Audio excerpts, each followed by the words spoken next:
Bine ați revenit la un nou vlog, Marca! Pe Asporper, astăzi suntem într-un oraș din Italia pe care noi nu l-am vizitat, Bologna, și sincer chiar ne era foarte dur să ajungem din nou în Italia și să resimțim vibe-ul de aici pe care nu putem să-l întâlnim în alt loc din lume.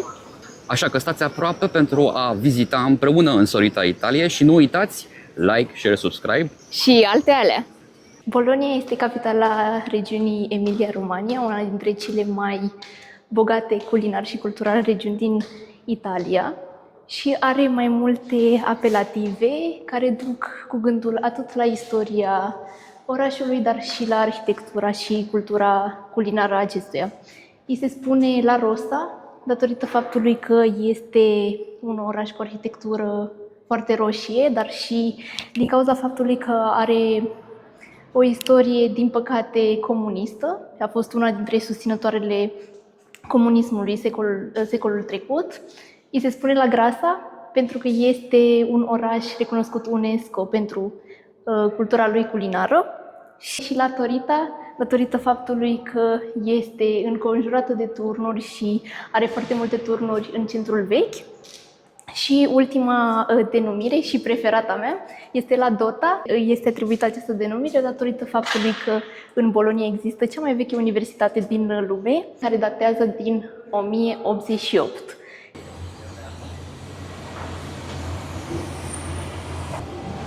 Și am intrat foarte random în acest loc absolut superb. Nu e de mirare că Italia este pe placul multor oameni când vezi așa ceva la colț de stradă. Efectiv, eram în drum spre locul unde vrem să mâncăm și trecem pe lângă clădirile universității din oraș și am intrat aici pur și simplu și este impresionant.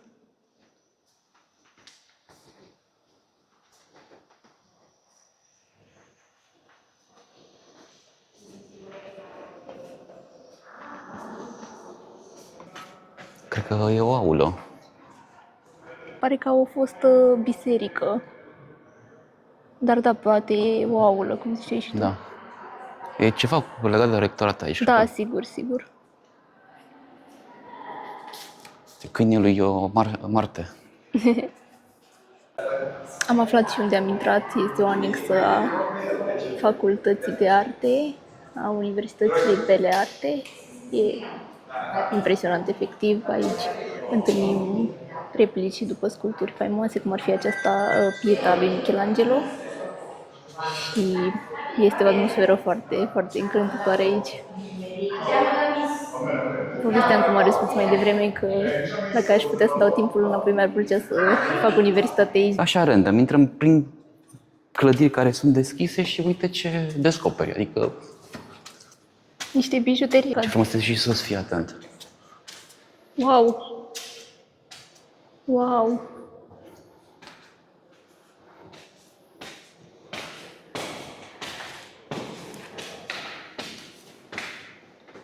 Nici aici nu știu unde suntem, dar, sincer, în momentul ăsta mi se pare că nici nu mai contează.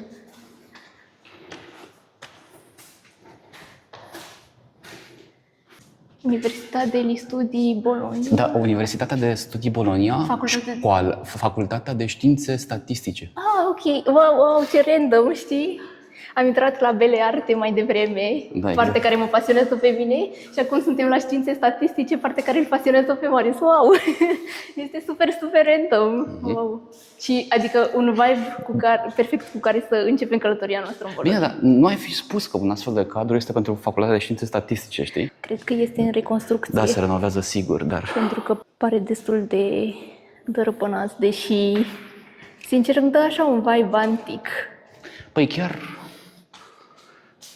Wow, e foarte, nu știu, nici nu știu să zic cum e, sincer. E super. Suntem lângă Academia de Arte Frumoase. Da, că și asta este locul pe un care lucru. l-am văzut, l-am filmat și despre care am povestit puțin mai devreme, în care și în acela am intrat absolut la întâmplare, pentru că am văzut ușa deschisă. Asta este meritul lui Marius, pentru că dintre noi doi el este cel care intră în locuri așa random. Mi se pare că partea asta este renovată, cea din de sus urmează să intre în restaurare. Da, foarte probabil. Dar e foarte interesant elementul arhitectural pictat cumva, Da. știi, care îmbogățește partea arhitecturală pe care o consider totuși nu atât de maestoasă, dar arhitectura care e pictată, care e redată în spate, multiplică Da, așa efectul e. arhitectural. Așa Știi, e. picturile care exponențiază valoarea arhitecturală a clădirii, știi? Da. Pentru că dacă încerci să-ți imaginezi locurile respective complet albe, nu e ceva deosebit. Da, păi uite, știi? de exemplu, în spatele tău aici este complet gri. Da. Nu este absolut nimic Nu și e nu absolut e... nimic, nu ți-ar fi da, atras atenția, dar în normal, schimb, Da. freșcele, Italia este artă absolut peste tot. și pentru că toți suntem în proximitatea școlii de artă frumoasă, Cred că este un atelier al unui pictor.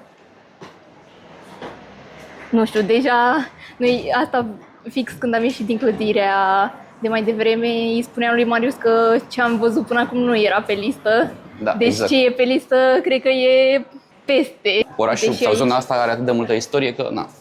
Da, așa e. Germanii nu prea mai au așa ceva pe la ei. A, te referi la biserici așa vechi? Da, la monumente istorice așa vechi. Da.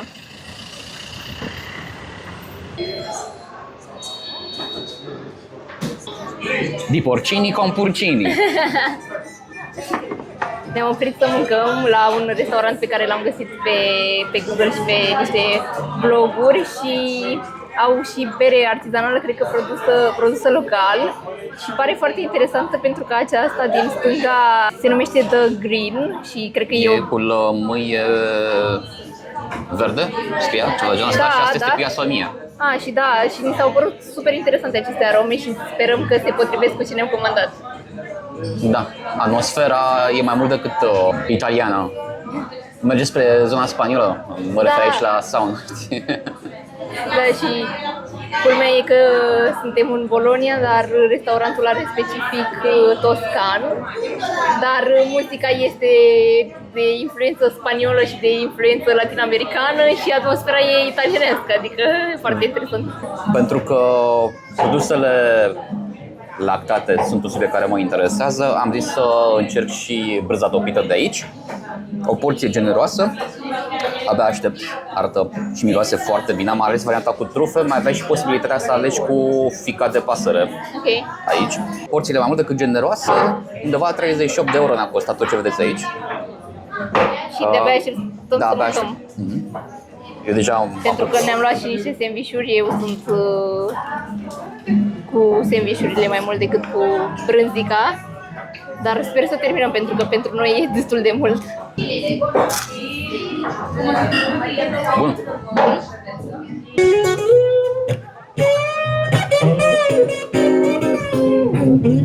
Ne aflăm în piața lui Neptun, unul dintre obiectivele principale din centrul vechi al Poloniei și putem vedea fântâna lui Neptun. Fântâna este un simbol al puterii papale.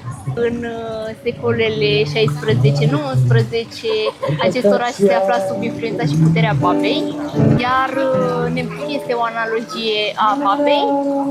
Neptun era zeul norilor, papa era atotputernic asupra lumii prin credința pe care o reprezenta. Ce mi-a atras atenția este tridentul din spatele statuii. Dacă veți regăsi o asemănare cu simbolul folosit de către Maserati, aceasta nu este pur întâmplătoare. Frații Maserati au avut primul loc în care au fabricat primul prototip de Maserati, chiar aici. Tipo 26, cred că se numea, și au împrumutat acest simbol pe care l-au pus pe mașinile lor. Simbol care a rămas valabil până astăzi. După ce am asistat la mini-concertul stradal și am văzut fântâna lui Neptun, acum suntem în biblioteca Sala Borsa, un alt punct important din Bologna și din câte puteți vedea este absolut spectaculos. Aceasta este piața acoperită Umberto Eco. Chiar dacă a fost deschisă publicului în 2001, biblioteca încă conservă istoria orașului și anume săpături arheologice ale unor situri și așezăminte ale popoarelor care au conviețuit aici încă din secolul al VII-lea înainte de Hristos, printre care etruști, dar și romani, și puteți vedea jos aceste săpături. Mi se pare foarte interesant cum ei reușesc întotdeauna să conserve istoria, dar să o aducă în contemporan și să-i ofere atât de mare importanță pe cât merită.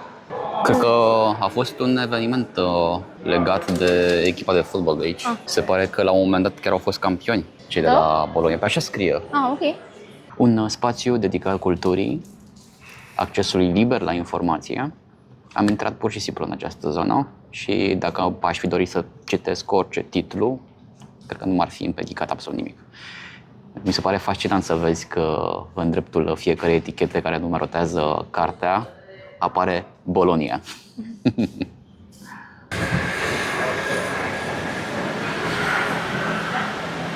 Ne-am oprit și la pauza de înghețată, pentru că este foarte cald afară și am zis că trebuie să ne răsfățăm puțin. Și am ajuns într-o cremerie absolut genială. Ne uitam când ne punea înghețata că arată super bine. Eu mi-am luat ceva cu pistic și cu amarena.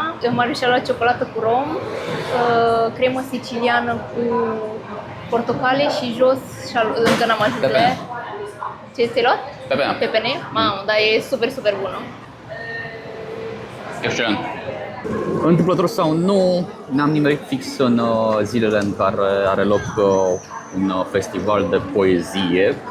Festival, da. Cred că un festival creativ dedicat orașului. Chiar în Piața Majoră.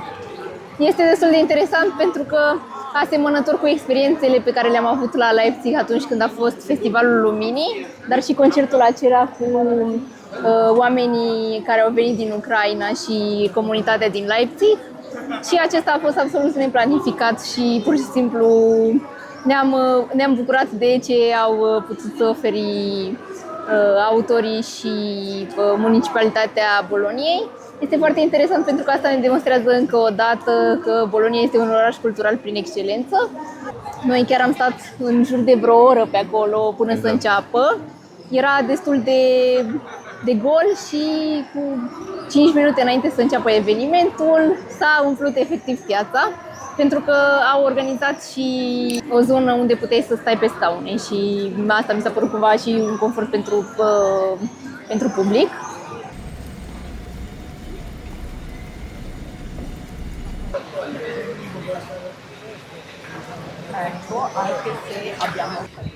Cum vă povesteam și ieri, întâlnim locuri absolut surprinzătoare în Bologna, fără să știm că sunt obiective turistice. Ne plimbam pe bulevardul principal și am văzut o altă ușă a unei clădiri deschisă și am dat de această curte interioară absolut fabuloasă, splendidă, cu aceste sculpturi ale zeilor romani. Este o oază de liniște în mijlocul orașului și am văzut că această clădire este o clădire de birouri. Mi-ar plăcea foarte mult să lucrez și eu într-un astfel de loc.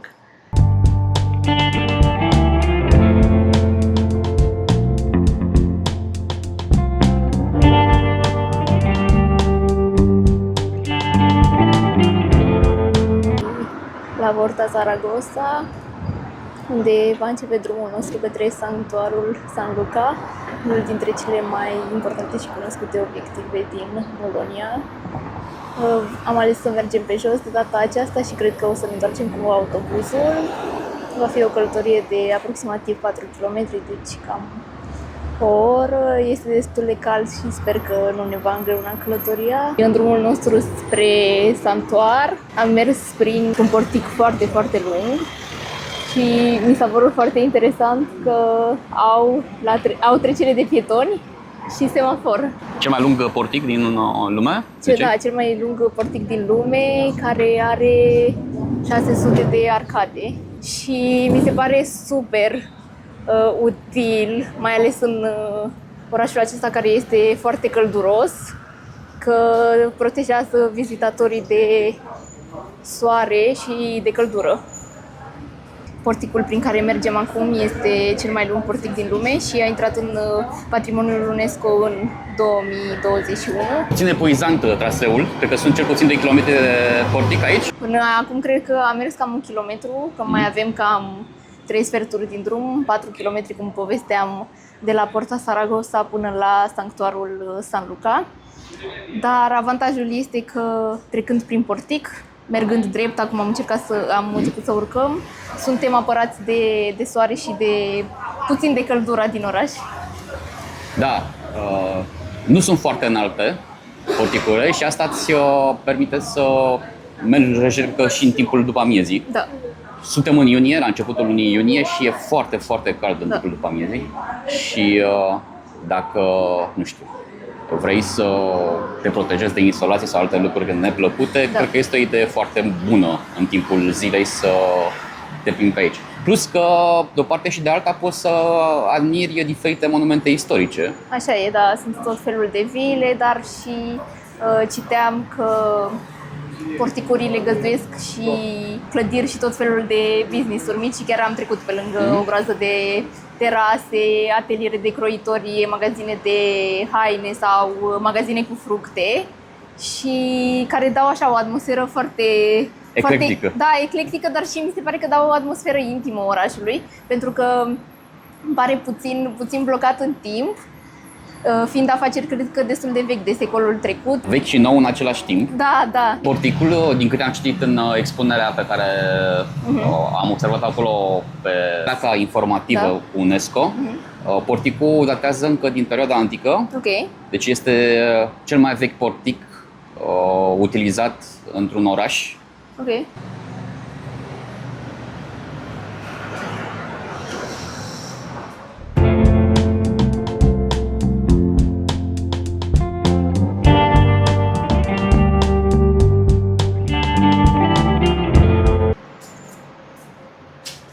Compania de asigurări din Bologna. Fiecare sponsor. Da, fiecare arcadă are sponsorul ei, aparent. Puțin mai la Valera, industria salamului. Da, mi se pare normal, este o industrie foarte importantă în această zonă. Uite, și Banca Populară din Milano. Avem câteva cadre luate de acolo, de la Banca Populară? Nu mai știu. Am luat eu, am impresia. Am început să urcăm și devine puțin mai greu acum, pentru că s-a făcut și mai cald și umiditatea este destul de mare.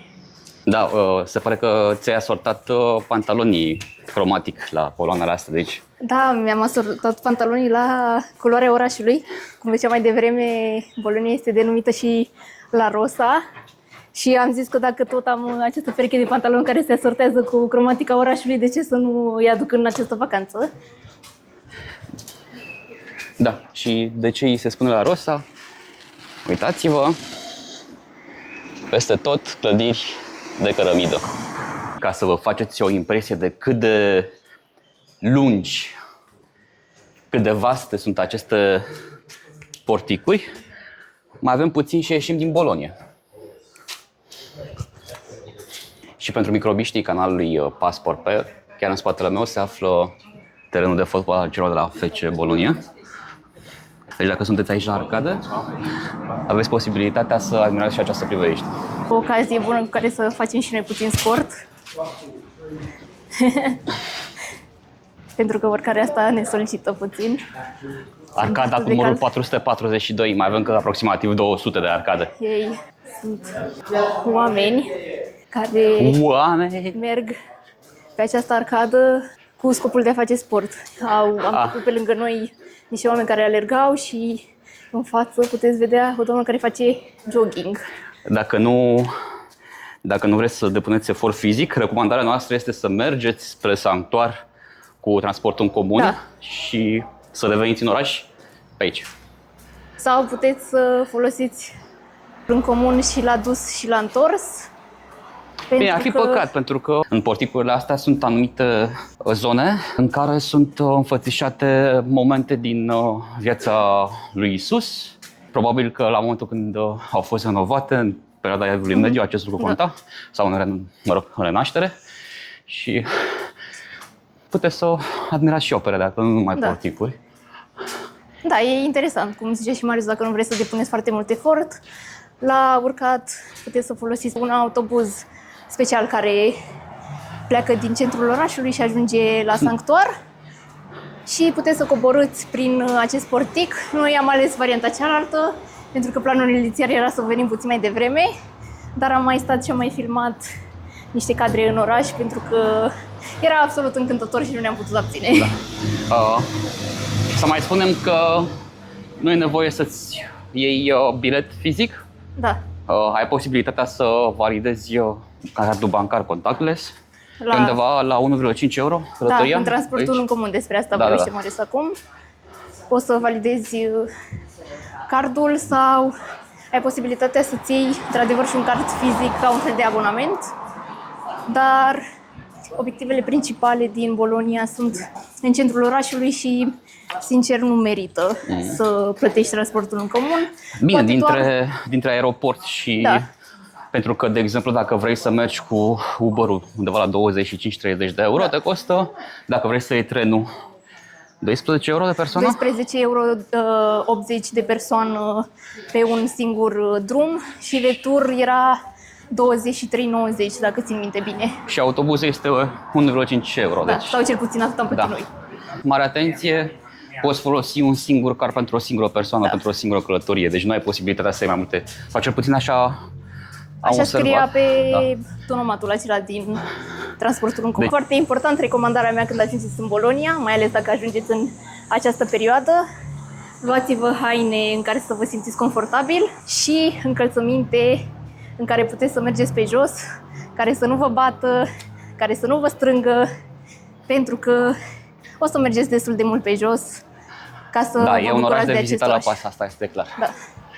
Să vă faceți o idee cam cât de mult am mers sau cât de vaste sunt aceste porticuri. Exact acolo unde în stânga observați primul rând de case, exact de acolo începe acest sistem de porticuri. Și noi nu am mers doar de unde încep porticurile, de la cazare, cred că vreo deja 7 sau 8 km pe jos, deci am mers foarte mult. Mersul pe jos. Face piciorul frumos, într-adevăr, da. Hai că mai avem puțin de avea și o să văd cum arată sanctuarul și sunt convinsă că sigur a meritat să mergem atât de mult pe scări. Discutam puțin mai devreme cum că pe parcursul porticurilor veți observa că sunt redate momente din viața lui Iisus Hristos. Această situație nu este pur întâmplătoare. Dacă veți ajunge în Vinerea Mare într-o țară catolică, veți observa că acest calvar este recomemorat. Da. Și cel mai probabil în perioada Paștelui Catolic aici are loc această procesiune. După 658 de arcade am ajuns. Și aici este finalul călătoriei noastre prin cel mai lung portic din lume. Dacă chinezii au marele zid chinezesc, cei din Bologna au acest portic. E un sfânt care a fost beatificat recent. E considerat protectorul informaticienilor. Wow, nu știam Carlo că Acutis. există. Da, a fost beatificat, cred că acum un an de zile. Ok. S-a ocupat de pagina web a diocezei în care s-a născut și a trăit. A murit de leucemie, din păcate, din câte știu. Dar foarte interesant că au sanctificat pe cineva care nu avea nicio legătură cu biserica.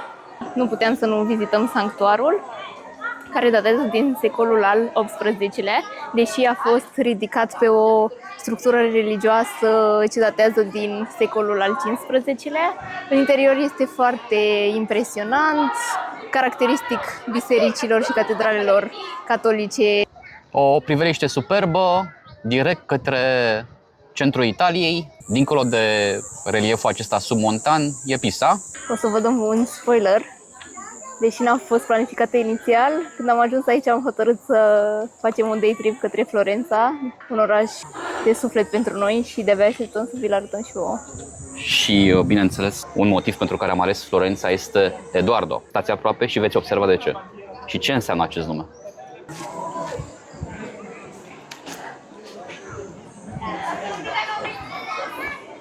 Și acum partea cea mai ușoară, să coborâm de la biserica, cum se numește? De la sanctuarul Madonna di San Luca, pentru că am vrut să luăm autobuzul, dar când am ajuns în stație, fix a plecat în momentul acela.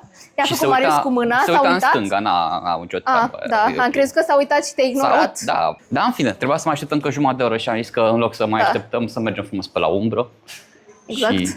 Și măcar acum la coborâre o să fie mai ușor decât la urcare și vrem să mergem să mâncăm ceva pentru că urcatul aici ne-a consumat destul de multă energie. Da, exact. Și ne vedem la masă. Stați aproape.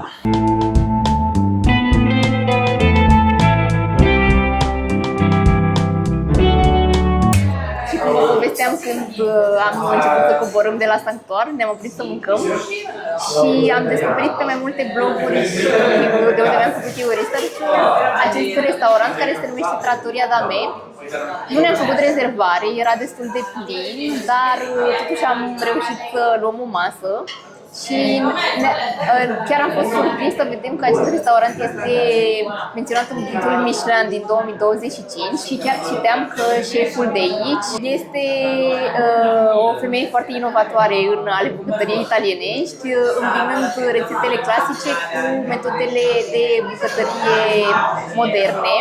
Și o să vedeți că ne-am comandat ceva foarte interesant, o înghețată de brânză din mai multe tipuri de brânză și despre restaurant pot să zic că are o atmosferă foarte drăguță și foarte intimă așa și este plin cu localnici care sunt puțin gălăgioși, deci dacă nu o să ne auziți în timp ce vorbim despre mâncare, o să dăm vina pe spiritul latin care ne înconjoară aici. Persoana care ne-a servit ne-a prezentat acest dish. Trebuie să începem de la o brânză mai ușoară până la un sortiment mai heavy, mai greu. Mi s-a recomandat să combinăm acest sortiment cu un fel de gogoși, cu un gust foarte bun. Am încercat primul sortiment de ice cream brânză și e foarte bun și e foarte răcoritor. Acum am să încerc fiecare combinație, să văd exact ce experiență este în fiecare situație. Să avem poftă! Au venit și felurile principale, eu mi-am luat tagliatelle cu ragu și Marius și-a luat o specialitate din această zonă. Sincer, n-am reușit să îmi dau seama cum se numesc. Marius, poate ți tu minte? Angutoli sau ceva genul. Ok, hai că ne uităm și o să scriem pe ecran. Arată super, super bine și au un gust foarte, foarte bun.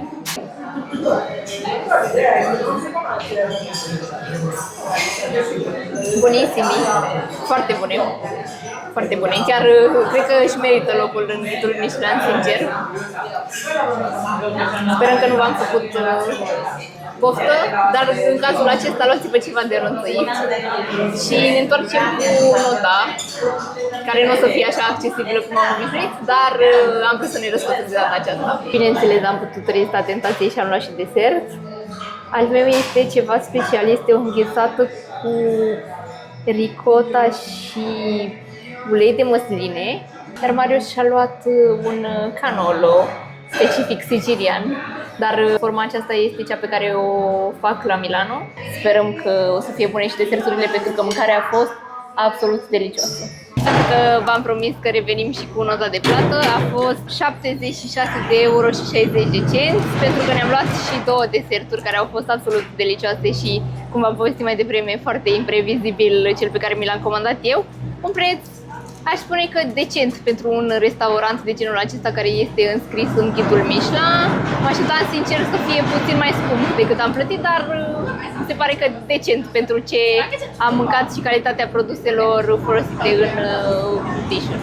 Pe mine, în această excursie Bologna, m-a învățat o lecție foarte importantă, că uneori în viață există momente în care trebuie să mergi cu valul și să nu planifici și să urmărești planul pe care l-ai.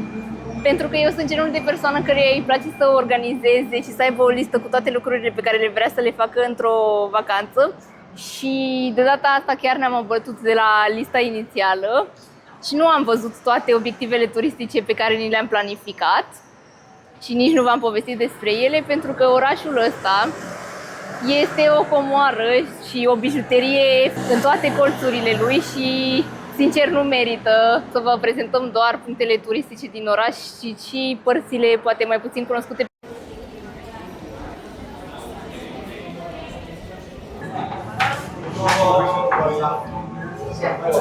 Marius se delectează cu specialitățile crude italienești. Ne-am luat un platou cu diverse mezeluri, în același loc unde am mâncat și fondiul și sandvișul ieri.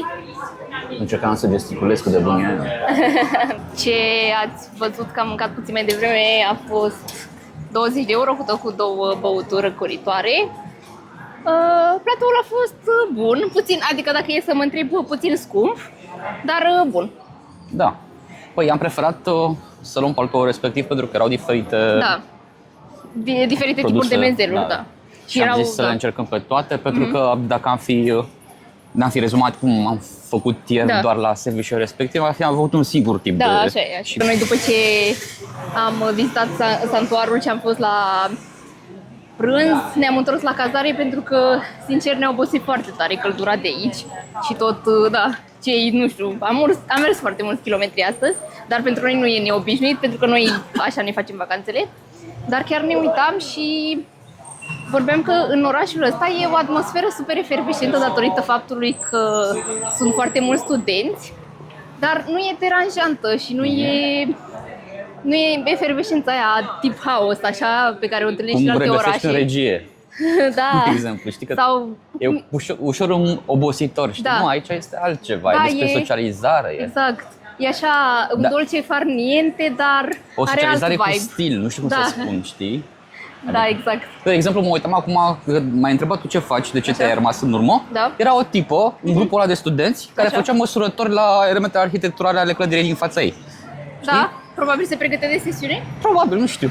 Dar asta ziceam, că e cu stil, știi? Adică... Mie, cel puțin, îmi place foarte mult orașul ăsta. Aici mi se pare genul de oraș care e așa slow living, dar foarte mult pe socializare și cumva e și o caracteristică a zonei ăsteia mediteranene, pentru că în toate orașele și din Spania și din Italia pe care le-am vizitat, e accentul ăsta pe ieșim la masă, dar ieșim mai mult să socializăm, nu neapărat să mâncăm. Ei pun preț și pe treaba asta de socializare, ceea ce eu cred că i-a ajutat super mult în evoluția lor și să se contopească ca o comunitate, să se agrege în sensul ăsta și să fie mai uniți. Da, e o chestiune de a te identifica. Da. Comune boloniezi.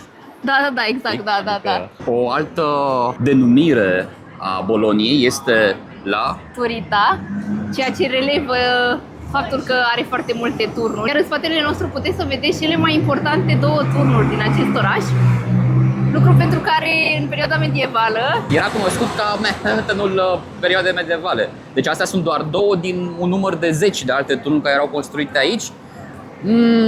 Construite în principal de către familii nobiliare care doreau astfel să epateze, să arate că dețin puterea financiară și regula era foarte simplă: cu cât construiai mai înalt acest turn, cu atât dovedeai că familia nobiliară din care făceai parte era mai potentă financiar. Da, și avea și mai multă influență. Da. Iar cele 2 turnuri din spatele nostru se numesc cel înalt Asinieli și cel mai puțin înalt se numește Gariselda. Deși este cel mai mic, în momentul de față este supus unui proces amplu de consolidare, pentru că fundamentul este erodat și în situația în care nu se intervine, există riscul ca turnul respectiv să se prăbușească. Având în vedere însă experiența turnului din Pisa, cu siguranță am încredere că va fi un lucru extrem de reușit și că vor reuși să mențină acest monument. Iar despre turnul cel înalt, legenda spune că într-o zi însorită, atunci când ești în vârful lui, ai putea să vezi Verona. Până în vârful turnului sunt aproximativ 500 de trepte, deci un drum destul de lung. Cu toate astea, am impresia că nu este deschis publicului în momentul de față. Nu, deci ambele sunt într-un amplu proces de consolidare. Da. Procesul de consolidare va dura destul de mult, vreo 10 ani de zile. Da, am început în 2023 și va dura 10 ani. Deci nu ne vom bucura foarte curând de acest lucru, de posibilitatea de a urca până în vârful turnului și a confirma această legendă. Da, și chiar citeam că reconsolidarea turnului îi va costa pe italieni 20 de milioane de euro. O sumă impresionantă. În vecinătatea celor 2 turnuri întâlnim și Palatul de la Mercanția, care din secolul al XIV-lea este sediul Camerei de Comerț a orașului. Legenda spune că la sunetul clopotului care se află pe fațada palatului, erau date sentințele legate de negustorii de aici. Iar dacă un negustor era găsit vinovat, era înlănțuit chiar în logia din fața palatului, supus bagiocurii cetățenilor orașului.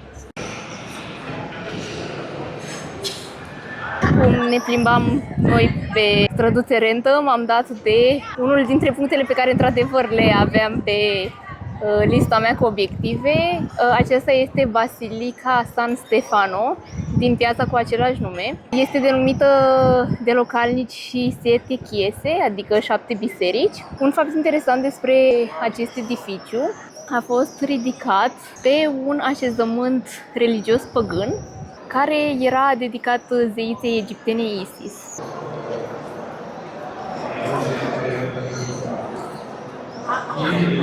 Noi aflăm în centrul vechi al Boloniei și nu aveam putut să ratăm această specialitate tipic bolonieză, dar n-am putut să venim nici unei porții zdravene de meatballs cu un sos de roșii extraordinar, excelent. Am luat o specialitate locală, se numește tigelle, sunt ca niște sandwich-uri umplut cu tot felul de mezeluri și creme.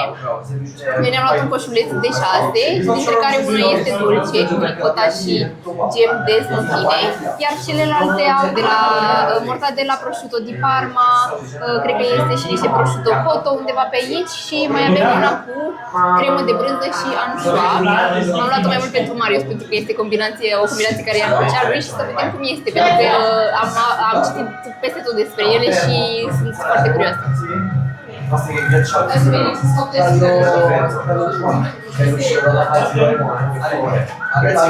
Ceva super simplu, dar foarte bun. Și acesta a fost vlogul nostru din Bologna. Sperăm că v-a plăcut și că vi s-au părut interesante experiențele noastre aici. Nouă orașul ni s-a părut absolut fermecător și suntem convinși că o să ne mai întoarcem, pentru că 2 zile cât am petrecut noi aici nu sunt neapărat de ajuns să explorezi orașul în voie, dar asta a fost alegerea noastră, deoarece mai urmează încă 2 orașe pe care le vom explora în această vacanță. Așa că stați aproape și urmăriți-ne în continuare în aventura noastră din Italia. Și nu uitați, like, share, subscribe și Alte alea! Arrivederci! Hai să mergem, că mi-e fomică. Veni, vidi, vici. Asta trebuie să zici la final, Marius. Zicem și la final, dar poți să pui și la final dacă vrei, Bine. ok? Un edificiu ridicat în secolul al XVIII-lea. Am uitat ce voiam să zic. S-au oprit luminile! Hai, Marius. Hai să-l mai tragem o dată, că voiam să zic și eu altele. Da, vrei să zici tu alte alea? Da, hai. Hai zici și tu alte alea. Altele.